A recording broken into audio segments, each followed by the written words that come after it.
When we connect industry experts to our community members so they can get mentoring directly and learn more about them. My name is Yamilette and I'm the founder of Louder. I'll be your host once again. Remember, we want these sessions to be interactive. We want to hear about you and your thoughts. So ask the question directly to our speaker by raising your hand, or you can type it in the chat box. Today's theme is the best practices on branching out your business successfully in the China market. And our speaker meet Elisa Harca. She is the CEO, founder, and CEO of Red Ant Asia, which she established in Hong Kong and Shanghai 8 years ago. Red Ant works with desirable retail brands to connect them to the modern Chinese consumers. Her clients include Charlotte, Crawford, LUSH, Mr. Man, Balmain, Giuseppe Zanotti, and BeautyBlender, amongst others. They help brands strategize and activate their China marketing appropriately. Red Ant leverages digital and O2O activations to drive brands' equity and conversion. Elisa, she's also the chair of British Chamber Retail Committee, and she is a regular contributor to key industry publications. She's an entrepreneur at heart, so she set up a fashion and events company whilst living in New York, called Stylaholics, and she connects independent designers and DJ females. So today we're going to learn lots about how she expands her business in the China market.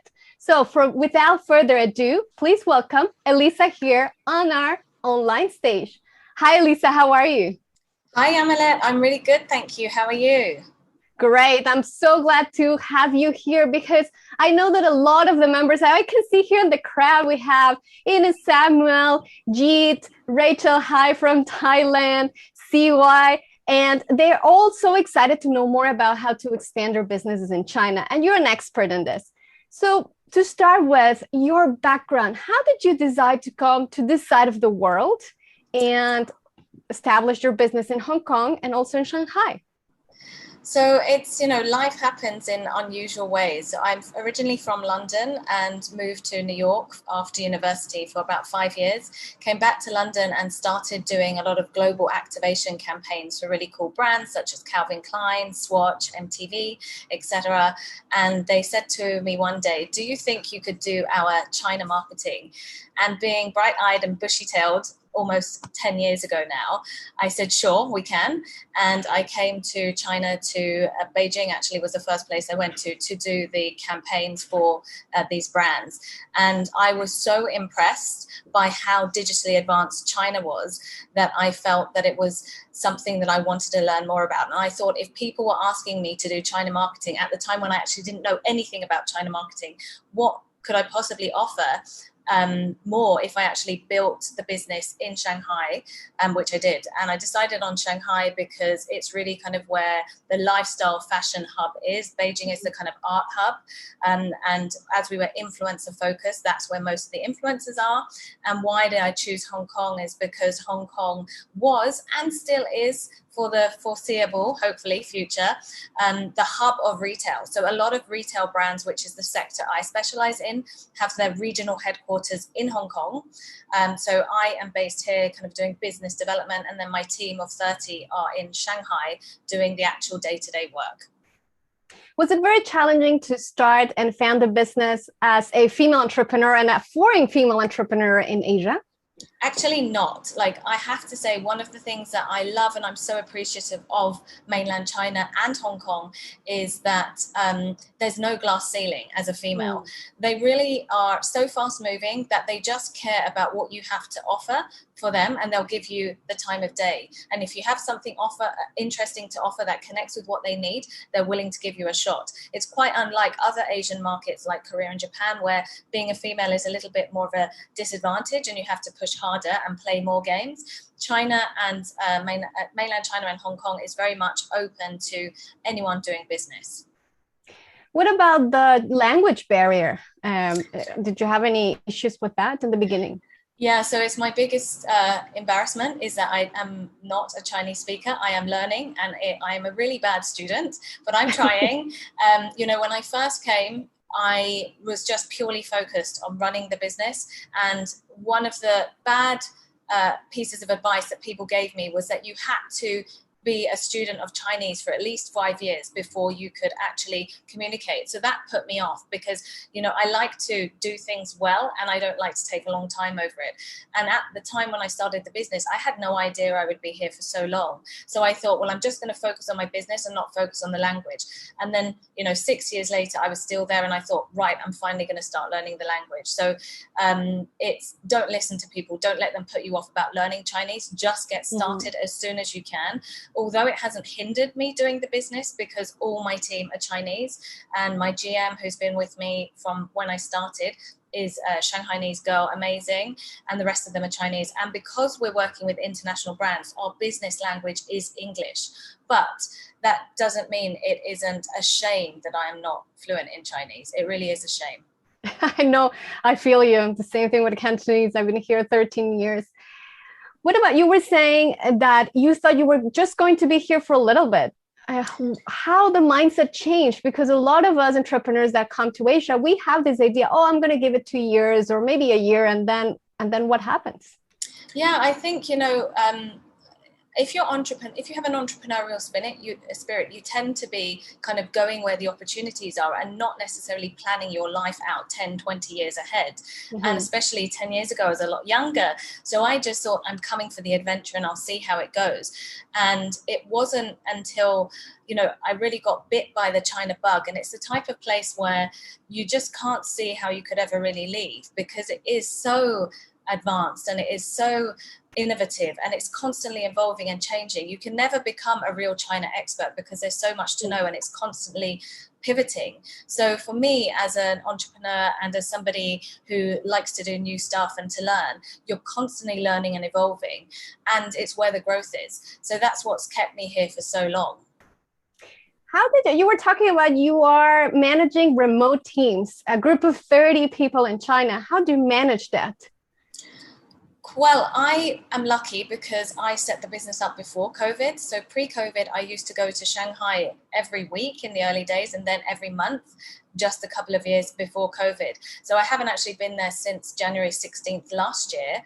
And because I had spent the time in the market with my team and got to know them and set a really good culture with my GM, Linda, we've invested a lot of our own personal time in building that culture so that people know what it feels to be a Red Ant person and they know what our ethics are and what we stand for. So I had entrenched that with Linda pre-COVID, so we were lucky, which enabled me to then, when COVID struck, not struggle too much in terms of managing a remote team. And thank God for things like WeChat, Zoom, Teams, etc. We speak to each other, see each other every day, although we can't physically be together. So I know I've been one of the lucky ones. Had COVID happened in the first 2 to 3 years of the business, it would have been an absolute disaster because we hadn't done the groundwork yet of building our culture. Yeah, your teammates perhaps wouldn't have had the spirit that you needed in order for them to continue moving forward. Totally. Before we get into the digital marketing and everything that has to do with your expertise, I'm very curious to know, how did you choose your co-founder?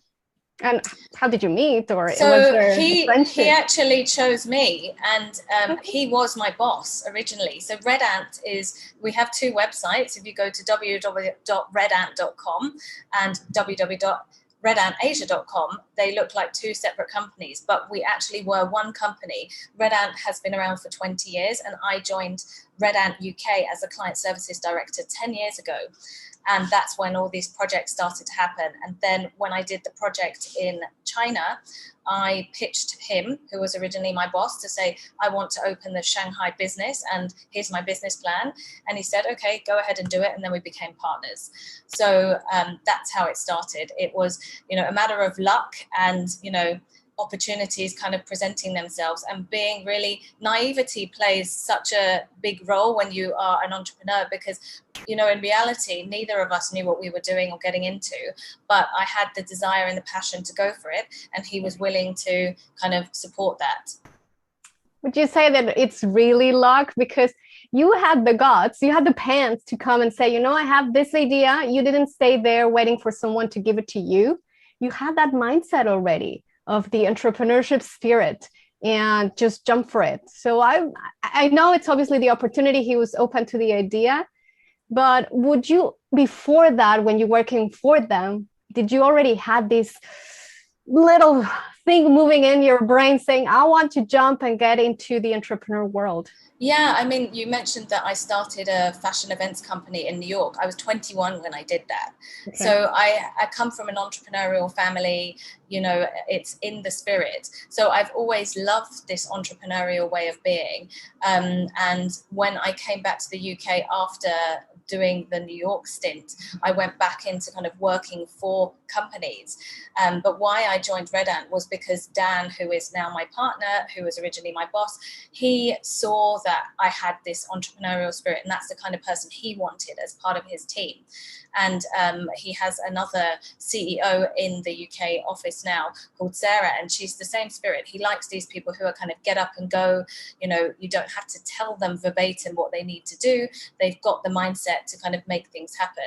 And, definitely, yes, luck, I feel, plays quite a big role in it. However, hard work. There's no underestimating the amount of work, sleepless nights that I have had, and especially an entrepreneurial journey is highs and lows. And until I actually ran this business, Red Ant Asia, I had never experienced so many lows in my life. One of the biggest lows was when I had to close the Hong Kong office. I had a team of 10 in Hong Kong up until the end of 2018. And for me, that was the worst phase because I felt like I had failed. But it's part of being an entrepreneur. So that's when, luck plays part of a role. But if you don't have the determination and spirit to kind of get through the challenging times, you won't succeed. Yeah, you're right. You mentioned the Red Ant spirit, or what does it mean to be Red Ant? What does it mean? So, ants carry 10 times their body weight.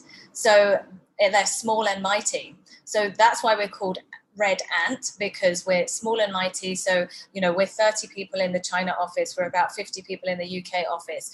But the type of clients that we engage with and the type of products that we do, people generally think we're a lot bigger than we are. Me, you can't see now, but I'm actually little. I'm only 5'1". And, people always say they don't realize how small I am because I have a very big mouth.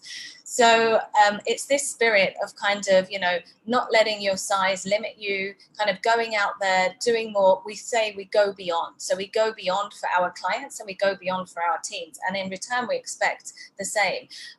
We strongly believe in this partnership where, we don't see ourselves as a vendor. We are a partner to our clients, and same with our team. We don't see them as staff. We see them as colleagues. And it's very much this spirit of community, no blame culture, really being positive. We always joke, we're not saving babies, we're doing marketing, we're selling stuff. So if there is a problem, we will tackle it together, and no need to kind of lose too much sleep over it, although I have done many times. But it's this duck floating on the water, being very kind of calm and collected on the outside, maybe panicking underneath, but keeping it together, focusing on the team and going beyond and adding value. I love that analogy that you say we're not saving babies. We're selling something, that you have to be very clear. I remember in my time of events, I used to tell my colleagues too, it's not brain surgery. No, it's not. We're selling stuff, we're driving consumerism. Yeah. Yes, it's fun and it's exciting, but at the end of the day, take stock of what we're doing. Yes, it's very, very important to have that clear mind. And with that clear mind, how do you start a digital campaign strategy? Do you have to adapt it when it comes to tackling the China market versus Hong Kong, even though they're both in Asia? Yeah, totally different. So, the first thing is when a brand comes to us to talk about Asia and they think, oh, can I leapfrog what I'm doing from Hong Kong to China? We say absolutely no.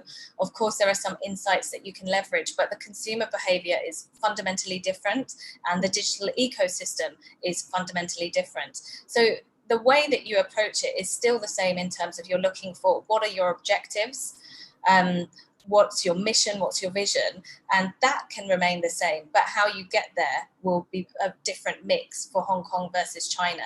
I always say to brands that for every one Western social media network, there's usually about 4 Chinese social media networks. So it can be quite overwhelming. And there's this insane diagram that I often use, borrowed from another company, but it just shows how many platforms that are out there. So it can feel really overwhelming. But what we try to do is kind of help brands cut through the clutter and say, yes, there's hundreds that you could be on, but let's focus, go back to what the objectives are. Let's focus on who that consumer is you want to reach, and then what platforms will they be on, and then define the strategy across those platforms. What are the main top things that define between consumer behavior in China and Hong Kong? Do you have like 1 or 2 that are really, really obvious? Well, I mean, the size of the market has meant that it's been a digital first market. So it's leapfrogged kind of physical to digital.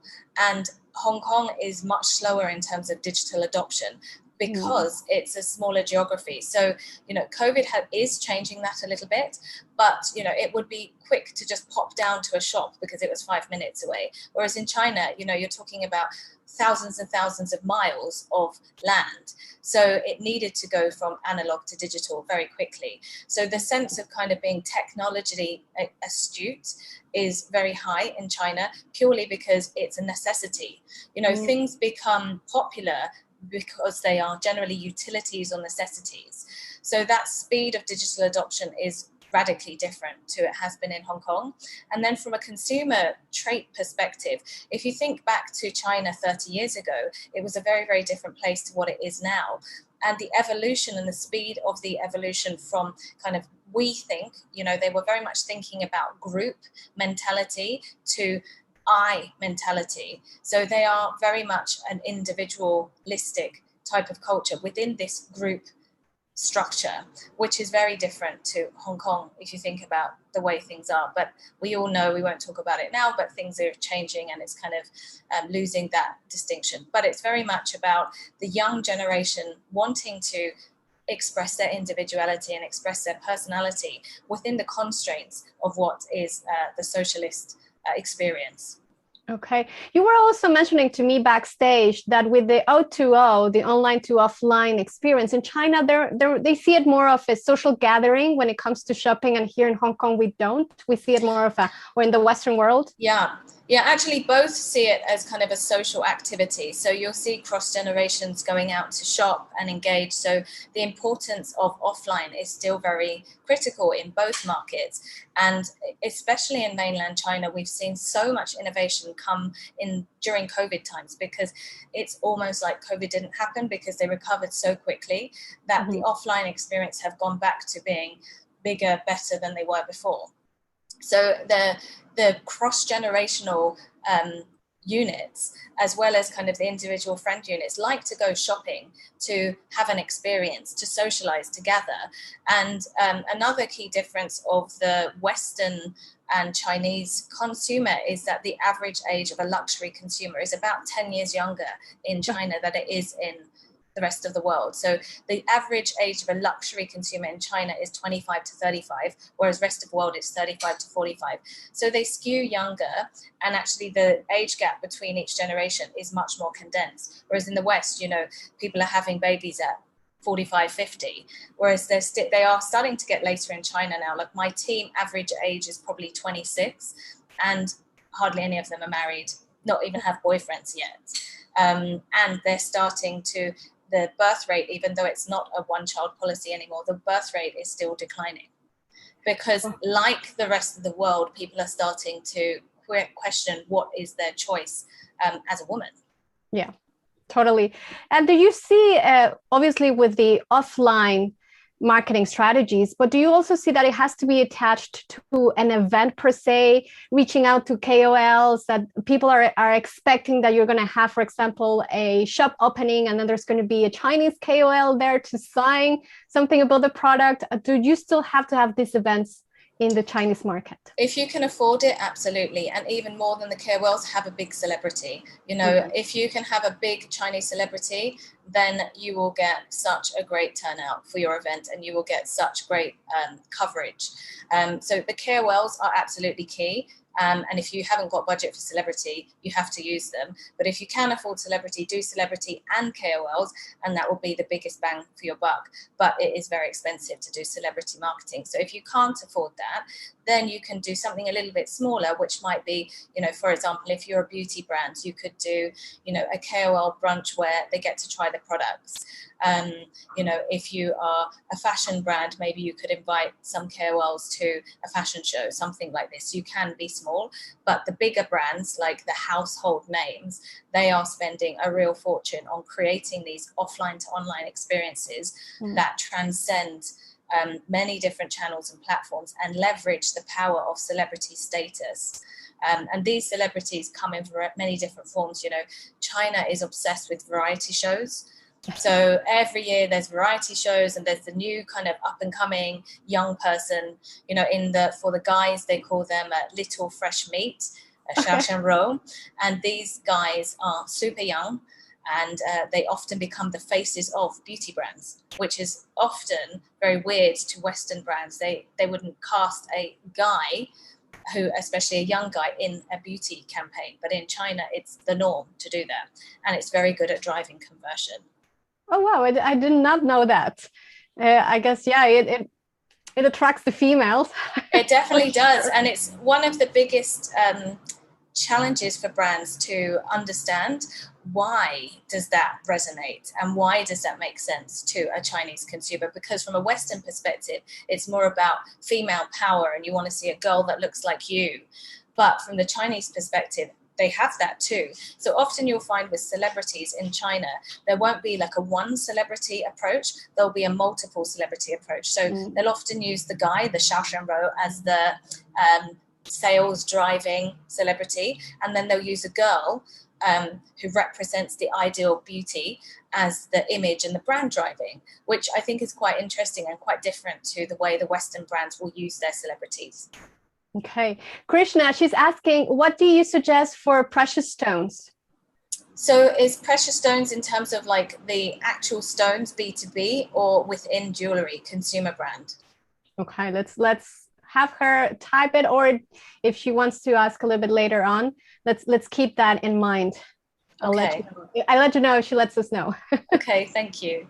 Talking about the difference between how do you manage the Western world campaigns and the Asian world campaigns. If I'm a company coming from the West and I have spent so much money in my campaign, is there a way that I can repurpose that campaign in China? Yeah, it's a lot of the brands will want to obviously leverage their creative assets to have brand consistency and to really express that brand image, because you want to have a look and feel that represents your brand in your home market and in China. So often brands will go ahead and have that global TVC, so TV commercial or key visual, and use it across China marketing. What some brands are doing is that they're being more willing to kind of adapt. So for example, if you're a beauty brand and you've got the budget to do, say, 2 campaigns around the same product launch, perhaps you use a Western model in the Western ad campaign and you use a Chinese model in the Chinese ad campaign. Same concept, same art direction, same script, but you have just the model reference. If you can't do that, so you haven't got the budget to do 2, either try to cast Chinese models in the original creation, or worst case scenario, at least just have Chinese subtitles. So Western brands can absolutely use their global brand assets, and we do for all of the clients that we work with. But where possible, try to use local models and local references. If you can't, then the next kind of stage down is work with key opinion leaders, so KOLs or KOCs, key opinion customers, to have them do some photo shooting for you. Because everybody likes to see somebody that represents what they look like, no matter where you're from. So yes, you can still use your global brand assets, but also try to leverage the talent in the market to create some localized assets. It's very interesting what you just said, because a few days back, I was reading this article about very big brands in the US that are starting indeed to cast Asian faces for their big campaigns. It's very important. Yeah, and it's everybody wants to see representation, and I think from the Western side, representation is key, because especially US market, UK market, they're multi they're multicultural audiences. So it's really critical that you cater for those multicultural audiences. China is not a multicultural audience, it's a homogenous audience, but for them, they need to see who looks like them. So there's this approach to kind of representative marketing is coming from two angles. From the Western side, it's about representing multiculturalism. From China, it's from showing that you can recognize what's relevant to them. So often we have clients whose look might really suit white skin better. And my team is saying, well, we don't really think that product's going to work because we don't think that it's going to work on our faces. So then it's either about showing how it would work on the Asian faces, or maybe focusing on another product that's more natural to that skin type. Okay, we go back to Krishna's question, and she say, indeed, just precious stones like rubies and sapphires. So that's a hard question for me to give you an accurate answer, because that would be more of a B2B, a business to business question. I deal more with business to consumer brands. So it's brands who already have products that are selling direct to consumers. I would say, first of all, you need to know who your audience is. And I don't know for you specifically with precious stones. I would assume, but I could be wrong, that it's jewelers or jewelry companies. If that's the case, and it really is business to business, then, you know, it's harder to do business to business marketing in China because it's so vast. So digital can often become, you know, people often think digital is so targeted, so you can be precise. Yes, when it comes to consumers, when it comes to B2B marketing, actually, it's a little bit more old school. What works is finding, so if it is for Krishna, if her target audience are jewelers, for example, then look at where, you know, what are the trade publications that those jewelers read? Look at the trade shows that those jewelers go to. Find if there are any WeChat groups that those jewelers would be part of, and then do some targeted marketing within that way to reach those kind of high value customers. So it's very, very different approach for B2B than it is B2C. Thank you, Elisa, for that. Oh my God, I love the guests today because they're just typing in their questions. And we have Pallavi. She's asking, how do you break into the China market with an upcoming luxury handbag accessory with not such a big budget in marketing? Is the China market open to new brands, or does it steer towards the known global brands? Well, that's something I do know quite a lot about because it's B2C, and I have worked with bag brands such as Cambridge Satchel Company, and I would say that niche is a growing trend in China. So the Chinese consumer is incredibly sophisticated, especially in the tier one cities. I tend to lean more towards tier one city marketing. And when you think of a tier one, emerging tier one and tier two consumer, you know, they're well traveled, well educated, they know what's hot, what's not, they know exactly what they want. So actually they're looking for niche because they don't want to have the same thing that everybody is wearing. Of course, there'll be the hit bags that everyone will want because it gives you kind of credibility and it gives you a certain kind of feeling to your personal style, but everybody is looking for that new and niche product. But what is key is that the product is excellent quality, has a really good brand story, and has a decent price point. So decent price point doesn't mean cheap. Actually, it's the contrary. So if you are a niche product, you tend to be priced a little bit higher for people to believe that there's authenticity there. So they're absolutely open to niche brands. Do you need a big budget? China is one of the most expensive markets to do marketing in, and that's one of the biggest barriers to entry. However, you can be smart. I mean, in the bag category in particular, there is a very famous KOL called Mr. Bags. He is the kind of bag of all bag guy. He is the one who breaks bags. So he does not breaks them, he breaks them into the market. So if you could work with Mr. Bags, if he liked your product, you could pay him to write an article, which costs around 160,000 renminbi for Mr. Bags to write an article, not just about your brand, so it wouldn't be dedicated, but it would be an article about what's the new cool niche bags that are around there, and what you should check out. And that would be, if I was launching a bag brand myself, I would definitely try to get Mr. Bags to talk about it, and I would be thinking that was a good use of budget to kind of get started. If Mr. Bags doesn't think your bag is cool for some reason, then there are other KOLs that you work with, and you can do gifting strategies with gifting in China in particular, you have to be mindful that they're very spoiled, the KOLs. So in Hong Kong, where most of them will be kind enough to post for you, even if they're not getting paid, China is so commercial that most of the time they'll want to be paid for it, but you can still give it a try. So first of all, for bag brand, look at Mr. Bags, try to get him to help you make your bag brand the next it bag. If that doesn't work, tap into some other KOLs. This is just great. I love the name, Mr. Bags. Is there for other services and products, Mr. Watch and, you know? There's the lipstick guy, the one who's famous for lipsticks. So like he's the one that all the beauty brands go to. Mr. Bags was going to launch a Mr. Shoes, but he didn't because he got too famous. He's so famous and so successful. He's not even 26, I don't think. And we met him many years ago working with Cambridge Satchel, and we could pay him 150,000 renminbi for a whole day of activities just dedicated to Cambridge Satchel. Now, 4 or 5 years later, is 160K for not even a dedicated article. Wow. So that's just the power of KOLs and the speed at which the market evolves. Wow, that's super interesting, Elisa. We have one more question here. Well, I think two. Let me read this one from Hanyet.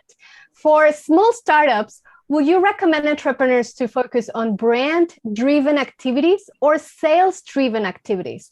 For long-term, brand-driven activities sets us apart from competitors, but due to COVID pandemic and the limited resources, we can only use one channel. So which one will be your take on this? Yeah, that's an excellent question. And it's the one that is the biggest challenge for brands to decide where to focus on. So from my perspective, because I'm a brand marketing company, we tend to place more emphasis on brand driving activities. However, that means that we generally have to work with brands who maybe have a little bit more funding behind them because they have the luxury of investing in brand. So for true startups who maybe don't have a lot of funding, then I would say, I would hate to say it because I would rather you do brand marketing, but knowing kind of it's a reality, you have to make a choice. I would say focus on some sales driving activities first, because you probably need to generate that revenue in order to then invest back into brand. If you are willing to kind of, play the long game with China, because it's not a quick win market, then for sure go for brand first, because that's what the consumers are after. But if you can't, and you really need to generate some quick wins to begin with, go with the sales strategy. Would you recommend our entrepreneurs to perhaps also think about pitching their brands to get investment, or that would be too much for them? Excuse me, I think that the day and age we're living in is all about investment, right? So most companies that are entering new markets will generally have some kind of investment, whether it's seed funding from friends or whether it's like proper investment. All the brands that I work with, because we're fairly, we're an SME now, so we can't really work with pure startups, have funding behind them. If it's like someone who's just got an idea and they want to get it started, then it's how much risk can you take? Because with funding comes responsibility. So you're going to have to find the money somewhere. So you're either self-funding or funding externally, but then it comes with some deliverables that you need to offer back to your shareholders.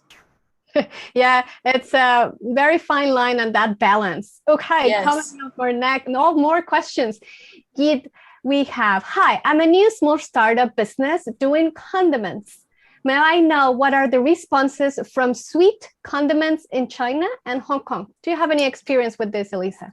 So I haven't worked with condiments directly, but I have worked in the F&B category. So with products like Califia Farms, non-dairy milk, with Costa Coffee, with Wittard teas. So I have some experience in that space. And I would say that food-based products is definitely appealing to the Chinese consumer, and they're always interested in something new. So it's a highly competitive market, but every category in China is highly competitive. But there definitely is a desire and an interest. The fastest growing markets for products in China is beauty and kids, but food is also quite high up there as well. And what I think is great about food is that there are lots of Taobao stores or like mini retailers that you can distribute your product through in order to get started. I actually think with products like food, once you've gone beyond the registration issues, that actually there's quicker routes to market for those smaller value items than, say, some of the bigger brand orientated items like, you know, beauty, fashion, etc. So it's not easy to break in, but there is for sure demand and interest. And if it's something different that hasn't yet been seen, then they're really open-minded to try new things. The palette of the Chinese consumer has evolved so much. I remember when we were working with an ice cream brand 7 years ago, you know, part of our job was to educate the Chinese consumer on how to eat ice cream.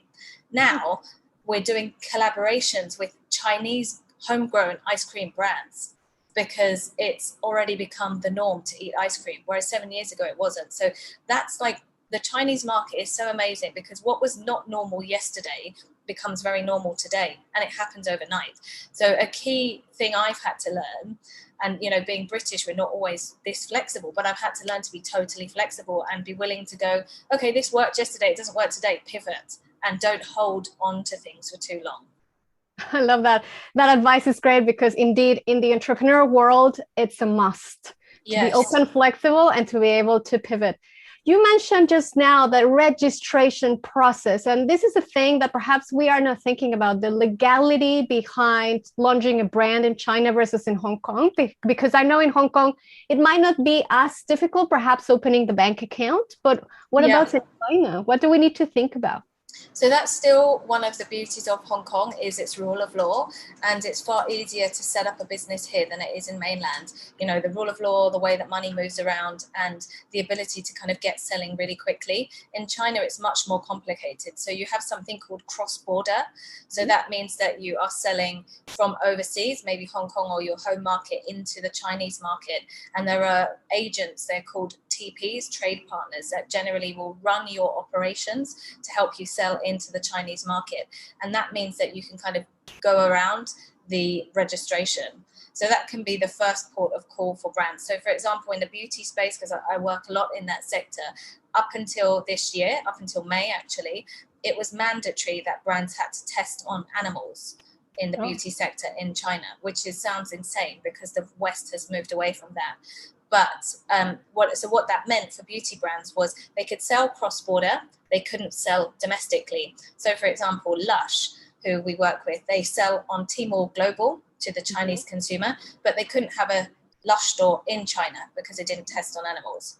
So when it comes to registering, you know, there's a few different things. So one is you need to register your brand because IP infringement is massive, and it is really, really true in China still to this day. So the quicker that you can register your IP, the better. And then, you know, by category, there is different registrations that you have to go through, particularly when you look at domestic entry. So often brands will start with cross-border and then do domestic later. Wow, there's a lot of things to learn, I'm sure. And everybody remember, if you want to get more insights from Elisa, you can connect with her later on. We have still more questions and questions. I'm going to read one more from Davinia. Hi there. Wonder if Red Ant Asia connects partners with distributor channels, either online or offline. So we don't do it directly because we are not a trade partner, so that they are these agents that do that. So in the China world, we say that there's a triangle. There is the brand, there is the TP, the agent, and then there is the marketing agency, us. So we have a lot of good friends who are TPs and partners that we work with because you need them in order to succeed. So generally how it works is that a brand will find a TP, an agent first, and then once they've appointed that agent, they would appoint someone like us to do the brand marketing for them. So we know lots of them, but it's very category specific. So it's best for people to do their kind of homework on who are the best TPs, trade partners in their sector. So, you know, there's good ones for food, there's good ones for beauty, there's good ones for fashion, there's good ones for home goods. Find the best ones in your sector, and a good resource is to go to Tmall and ask them for who they would recommend. And then do your homework, see who best fits for you. So it's like finding any partner, you know, who do you think has the best kind of knowledge of your sector, and then who do you have the best chemistry with? Once you've got that, then it comes to us to say, okay, how do we then do the marketing strategy? Super. I'm going to put together two questions, one from our guests and one that it's actually mine, but it's the same question. What are the hurdles or the things that you need to think about when it comes to target marketing? Are there any specific platforms? Our guest member, she's asking if LinkedIn subscriptions or emails are the best tools to use for targeted marketing for corporates. Well, email is not a channel that Chinese consumers engage with. So if you have an email marketing strategy, you can throw it away because no one will want that in China. The most closest to something like email would be WeChat, which might sound strange, but that would be the most close. And why I say that is because if you are familiar with the WeChat channel, the format of content is much like, it's long, so it's more like a blog or an EDM. And it's like a closed community. So it feels fairly familiar to say email marketing, but email per se, it just doesn't work. So it's really the challenges around LinkedIn. Also, that was a question about the channel, not relevant in China.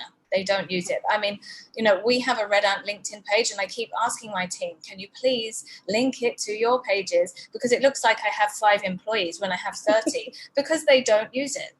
So there will, of course, be some, especially the ones who are more outwardly facing in terms of business development. So, you know, you will find some of the TPs, trade partners, might have a LinkedIn profile. Often they won't, though, because in the China market, it's really not used. So it is really not trying to leverage your Western channels for the Chinese audience. It's finding whatever you really first have to start with. What is your sector? Who is your target consumer? What is your objective? And then define which channel would be right. There are so many of them, but you need to break it down. I mean, in the B2C space, the main channels you need to think about are WeChat, Weibo, Little Red Book, and Douyin, TikTok. Those are the 4 main channels. There are others as well. So, for example, if you are a video-based platform, if you're a video-based company and you've got loads of great video content, the equivalent would be Bilibili or Youku in China. So it really depends on who you are, what you're trying to do, and then which channel you should be on. But none of the Western channels work. Every Western channel has to be accessed through VPN, and it's really annoying for them to do it. Yeah, we need to research and do our homework in terms of cross-cultural ways of thinking. One more question from our member here. Is the Chinese market keen on vegan beauty and natural ingredient in makeup and beauty? So it's a huge trend, actually. Well, I'm exaggerating. It is a growing trend. It's definitely there is starting to be more interest, and a lot of clean beauty brands are breaking into the Chinese market. But a key point is it's not the lead reason that they would buy your brand. It's a nice to have. So last year, if you had asked me, I would have said they're not really interested, they don't care. It's more all about efficacy. So at the end of the day, why are Chinese consumers buying beauty? Because they want it to do the job for them. You know, if it's a shampoo, they want it to have, you know, a desirable effect on their hair. If it's a skincare product, they want it to have a certain attribute that they're after. So if it happens to be clean, green, vegan, that is a nice to have, not a must have. But through COVID, we've seen that there is a growing trend towards sustainability and clean. And as I was saying before, is that China changes overnight. So last year, they weren't that interested. This year, rising trend. Next year is probably going to be a lead trend. It happens so quickly. We have to be ahead of the curve. But still, efficacy is the most important thing in beauty. Does the product work? Does it do what it says? Then they're interested. If it doesn't, they don't care if it's clean or green or vegan. Okay, that's very good to know. Are there any risks or red flags that we should know before starting or branching out our brands into China market or even here in Hong Kong? There's much more risk in China than there is in Hong Kong. Hong Kong, the beauty of it is that it's a very low risk market, and the rule of law makes it much more stable. The biggest risk as a brand in China is IP infringement. So definitely do your homework on IP registration. And then there are, depending what category you're in, there is risk around kind of crisis, particularly in the food sector. I worked with a baby milk brand many years ago, and every single baby milk brand has had a crisis. And it's often distributors fighting against each other. So if you're in the food space, you definitely need to factor in crisis communications. In the kind of more fluffy space, I guess, beauty, fashion, the crisis is not so much about kind of health issues, but where the crisis comes from is offending the Chinese consumer.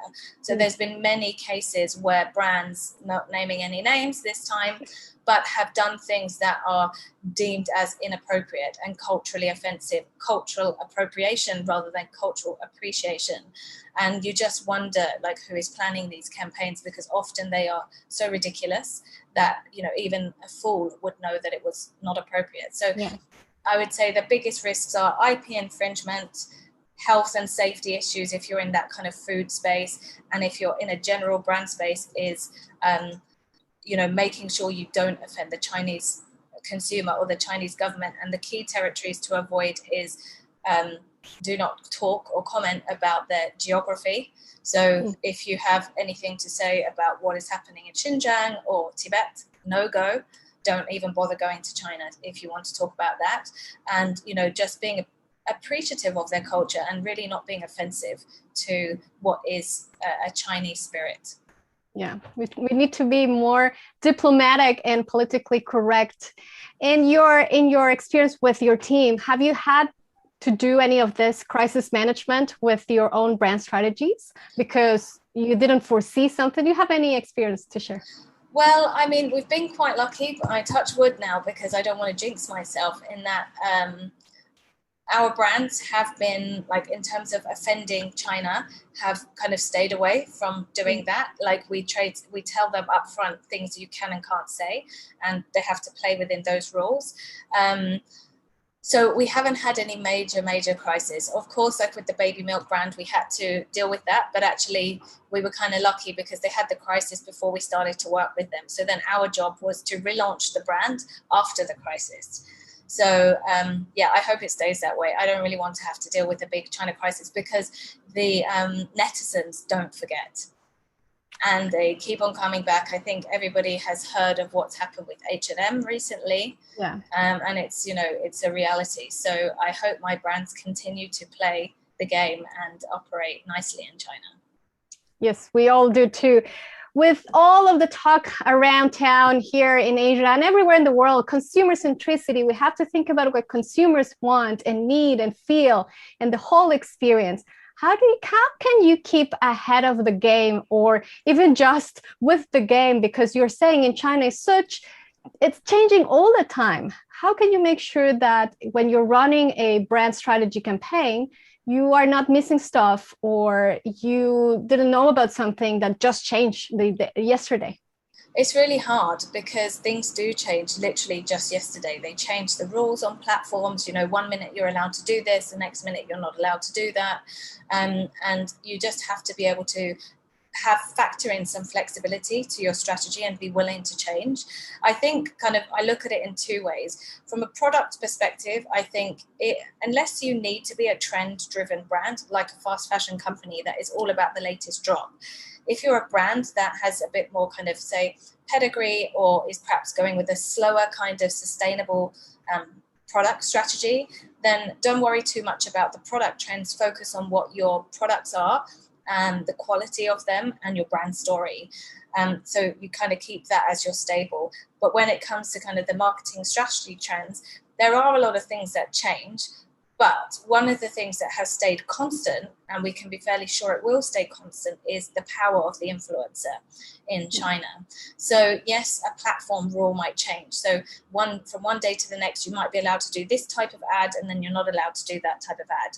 But what has stayed constant is the power that the influencers have. So although it annoys brands because they're very expensive, it is still one of the most effective, stable ways of doing marketing in China. So I think if you stay constant on what your product mission is, stay open-minded to changes in China, but factor in some stable things like KOLs, you know, you should have a base level that is able to keep you focused, keep you going, and then you just pivot as and when you need to. Do you have any examples of sustainable digital marketing strategy from some of the brands that you have worked with or you have seen out in the market?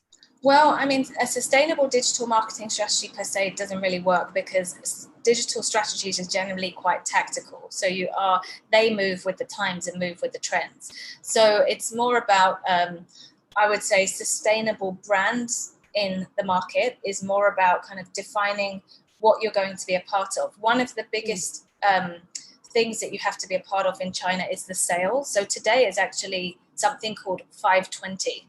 So it's like the Chinese shopping Valentine's Day. So we generally say that everyone's heard of Double 11, but across the year, I think every month apart from one has a key holiday. But there are kind of three big shopping holidays: 520 today, 618, which is starting actually next week, and then Double 11. So as a brand, especially as a bigger brand, you have to be part of these shopping festivals. Smaller brands can kind of ignore them for a while, but generally if you do some kind of content around it, you're just, tapping into that buzz and trend. So I think the sustainability from a marketing perspective comes from having kind of a roadmap of what you want to achieve and then keeping testing and learning as you go along. With digital, you can't be too stuck on one way of doing things because it will change. How can you stay relevant with all these holidays? As you say, there's so many and these big three.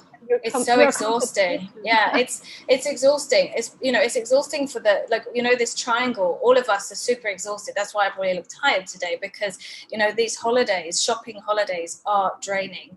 I mean, like Black Friday that we have in the Western world, Cyber Monday, with the holidays, they are driven by the platform. So they're driven by the marketplaces like Tmall. And it's all about making more money. And they force the brands to be part of it, and they force the brands to give discounts. So from it really, we often in the industry, we feel that it benefits the platforms, the marketplaces, more than it benefits the brands and the agencies or people working within the business. But it's one of those things you kind of have to be part of the game. And you have to have a good offer. So what everybody is looking for is discount. It's very discount driven. So what's the good offer that you can give to people? And then, the bigger brands, who's the biggest celebrity you can get to promote it? For the smaller brands who can't afford the celebrity, it's what's the best offer and which KOLs can you afford to work with to get the message out there? And come up with something cool and fun, maybe that, for a campaign that we did for one of our clients, Amorovica, which is a wonderful Hungarian spa brand, beautiful. For Double 11 last year, we had to come up with a theme that would resonate more with people. So my team had a concept which was, we can't travel right now, so we're missing, the visits to the spas, to the onsens. But with Amorovica, we can actually create this feeling of a spa at home. So my team worked with KOLs to pitch them this story, and then all the KOLs created content that aligned with that story theme. So although the ultimate call to action was, we have this special offer for you, the build-up of the story and the KOLs that we worked with was a really effective way for Amorovica to cut through the noise of Double 11. It's all about storytelling, indeed. Yes. With our brands, we have to have that beginning, middle, end, but the call to action is very important. How can you choose the best KOLs? I mean, you're mentioning there's so many out there in the market, and perhaps some of them are more expensive than others. But how me as a brand, just a startup, go through the whole ocean of KOLs? That's where you need to work with experts. So, that's kind of what we do, is that we know who the right KOLs are per category. So if you have resourced yourself, you can do it in-house. You have a Chinese speaker, then it's just hard work. It's a lot of time. So you can kind of just read and follow KOLs and build your own profile. Or you can go to experts like us who deal with them every day, and we can tell you, these are the ones we recommend and why, and this is how much they would cost. Would it be fair for me to ask you, Elisa, to give us your forecast or your vision with the digital Chinese market? What's going to be happening in the next few months, let's say? Well, there is a big trend that is happening, and it's the rise of China pride and rise of China nationalism. And what we are seeing in terms of brands is this thing called guochao. My pronunciation is terrible, but bear with me. And it's really this sense of Chinese young people especially, but actually the older people, are feeling really proud of what their country has achieved in terms of innovation and creativity. So this has been a growing trend for quite some time, but is even stronger this year post-COVID because of the way that China is perceiving they have been treated by other markets. So from a marketing perspective, it's no longer enough to be brand international. You have to look at what the Chinese brands are doing, not just what your international competitors are doing, but look what the Chinese competitors are doing and try to learn from them. Don't try to necessarily mimic them, because they do things that you could never possibly do, because the speed of the activities they do is so localized. So you don't have to copy, but you have to be aware of what they're doing and be conscious of this trend and this genuine feeling of pride within the market. And really, that's the biggest trend that we're seeing. And then the other trend is around kind of individualistic behaviors. So the role of niche brands and how you connect to those tribes. If you can pay attention to what is happening on a China brand level, there in every category, there is a China unicorn, not in sense of the word of the real unicorn meaning, but they are kind of coming through and creating so much demand in their consumer base. If you look at what they're doing and you see the tribes of people that are following them, try to see where you can fit in. What about in Hong Kong? Hong Kong is, because Hong Kong is evolving so much now, right? It's in a troubling time for Hong Kong, which is sad. So I think a trend will be it's more and more digital. You know, it had been less digital before because it didn't have to be, but with COVID, it has made brands and companies invest more in digital. And then just on a kind of a macro perspective, Hong Kong is now trying to find its role in the GBA. So the GBA stands for the Greater Bay Area, so Southern China and Hong Kong, and really keeping its role as that place where people want to do business as a gateway to China. Yes, a lot of companies are going direct to China and building big teams there, but still Hong Kong, especially for the smaller brands who perhaps China is one market, but they want to do Pan-Asia or APAC, Hong Kong still has a lot of added value compared to, say, being in the mainland and operating. Most people don't really operate an APAC business from mainland, but they will operate an APAC business from Hong Kong. Super. Those are great points. And we are almost closing the session. I mean, so much information and expertise that you can share with our audience. I want to open the floor to see if there's any other questions in the chat box. Not yet, but I see Rachel raise her hand. Please come and ask the question to Elisa directly. Perfect. So, Elisa, I know you chatted a little bit about, Yamilette was asking kind of trends that you see coming forward in the next year or so. But what were the biggest trends that you saw emerge in the last year over COVID in China? And how did that compare with what trends emerged in the West over COVID? Well, I think there was a lot of global trends actually that aligned because people's desire to kind of spend more time on things that were important rather than frivolous.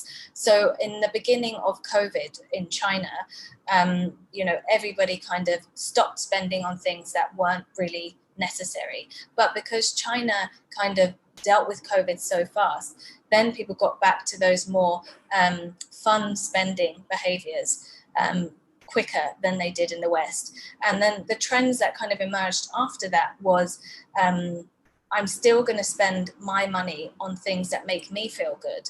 So there has been like definitely a rise in people purchasing products in the beauty space because it makes them feel good. In the health and fitness space, the rise of kind of people doing sports and activities has been growing. And then the rise of sustainability. But the rise around sustainability has more come from, I think, brands doing the education and the Chinese government doing the education. So Chinese government, you know, when they say something's going to happen, it's going to happen. So they made the Shanghai citizens have to recycle and have huge, heavy fines.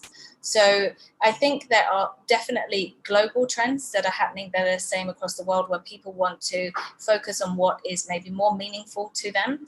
And the China trends is definitely, I want to spend more of my money on things that make me feel good, make me feel happy, make me feel like an individual. Oh, that's so interesting. It's so true. China moves so fast and the government's able to make those reactions happen for things like recycling. So that's yeah, it's so interesting to hear. Thank you so much. Oh, you're welcome. Thank you, Rachel, directly from Thailand. And our last question from the floor, Elisa, the floor wants to know if you have a good trade partner to recommend for a small French beauty wellness brand. I'd need to know the brand first before I could make a recommendation. So you can drop me an email afterwards, or find me on social media and ask me. And once I know what the brand is, then I'll have a think of who could be a good one. Superb. Thank you very much. Are there any other points or the one thing you want to leave our audience with today? Elisa? Oh, sorry. I was thinking you were asking for more questions. Sorry about that. So so what do I want to say? I think don't be scared by the China market, because it is daunting, but I would never have done Red Ant Asia had I known all the things I know now. I would have just said, no way, there's too much for me to do. So I would say, keep some naivety about it and just go for it. But be prepared that it's the long game, it's not the short game, and really be willing to kind of listen to feedback from the consumers. And one of the things I had to learn is that, you can ask a direct question, but you might not get a direct answer. So try to ask the question in different ways and to different people, and really do your research. You'll often find when you start your China journey that lots of people will give you different types of advice that might contradict each other. Doesn't mean that anybody's lying. It's just, it is such a vast market. So I think you've got to keep your ears and eyes open. And, sometimes in the Western mindset, we hear something, we get so fixated on it. Try not to be like that, and just be a little bit naive, be curious, learn, listen, and then decide what kind of, how China could work for you. Super. That is just a great advice. Open-minded, flexibility, agility, and tell your story the way that you want, and don't be afraid. Thank you once again to Elisa for all of your insights. For everybody here on the floor, our online space, #AskYouAnything. As you know, we have more sessions next week and the week after too. So connect if you can. Thank you, Rachel, Jess, Samuel, Krishna, Yeet, Davin. I cannot pronounce your name. You have to tell me how do you pronounce it. Davinia, Vivian, CY, Palavia, Marika, Hanyit, Intran, Janice, and Valerina. Thank you very much for being here today. We'll see you next time. Elisa, thank you once again. Thank you so much, Yamilette. Thank you, everyone. Nice to meet you. Good luck.